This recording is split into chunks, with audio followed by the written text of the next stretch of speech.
আমি সর্বকালের সেরা রোনালদো, পেলে, ম্যারাডোনা, লিওনেল মেসি এমনকি ক্রিস্টিয়ানো রোনালদো ফুটবল ইতিহাসের সর্বকালের সেরা কে, এ নিয়ে নানা ধরনের নানা যুক্তি রয়েছে ভক্ত সমর্থকদের মধ্যে। তবে সব যুক্তি তর্কের ঊর্ধ্বে দিয়ে নিজেই সর্বকালের সেরা দাবি করলেন ক্রিস্টিয়ানো রোনালদো। সম্প্রতি স্প্যানিশ সাংবাদিক এডু আগুয়েরের দেয়া এক চিরিঙ্গিতে দে হুগোনেস এর এক সাক্ষাৎকারে রোনালদো দৃঢ়ভাবে ঘোষণা করেন যে তিনি ফুটবলের ইতিহাসের সর্বকালের সর্বশ্রেষ্ঠ ও সবচেয়ে সম্পূর্ণ ফুটবলার। ফুটবলীয় দক্ষতার বিচারে ম্যারাডোনা, পেলে বা মেসির সঙ্গে তার তুলনা চলে না।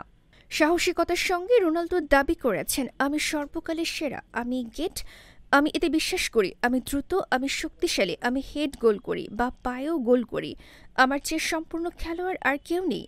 তিনি আরও বলেন, আমি এখন পর্যন্ত বিদ্যমান সবচেয়ে পরিপূর্ণ ফুটবলার।